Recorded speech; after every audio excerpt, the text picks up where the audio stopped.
fairness kay Coco, ano kami niya, nagpa-Viber kami ni Coco. Oo. Hindi siya nagalit dun sa... Hindi nagagalit si Coco sa ganun.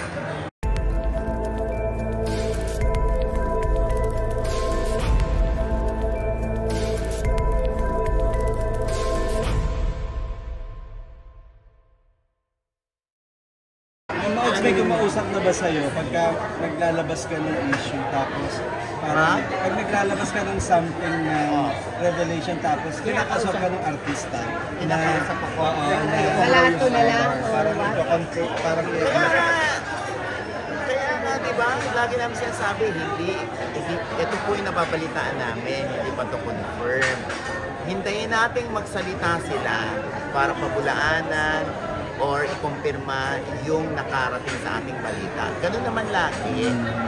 Lahat tayo mga reporter, hindi ba natin ginagawa yun? Gaya na nangyari with Julie and Coco, ikaw yung naglabas ng something tapos Julie and Coco before na may something, di ba? Tapos parang hindi Mali nila ba na, ako? ha? Mali? O kaya nga, di ba? Parang ganun. Parang may mga times ba na kinakausap kanila or Hindi. In fairness kay Coco, ano kami niya, nagpa-Viber kami ni Coco.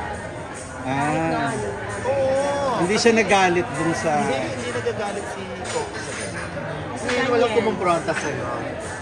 Walang gusto mo pa, may kumumpronta. Tinatanong ko nga, sa church mo pa. Tinatanong ko lang kung may nag-text naman sa'yo, tumawag. Kasi siyempre, hindi ka naman parang iba na sa showbiz, di ba? Or May mga direct access naman na pwede kang tanungin kung Wala naman. Ako nag-iintay lang yun kung merong magsasalita. Alam mo, ito mga reporter tayo. Di ba, minsan meron tayong mga info. Solid yung info mo. Ito, generally speaking, solid yung info mo. Tapos, minsan galing pa mismo sa artista.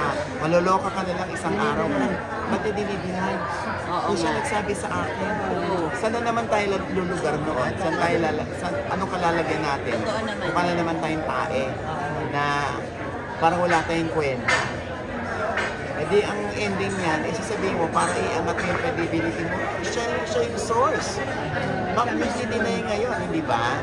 Kasi ibabangon mo rin yung reputasyon mo kung sinisira mo, diba? Kaya minsan, sana itanong mo muna sa artista kung tama o mali yung ano. Paano kung tama naman yung sa akin, idininay ng artista?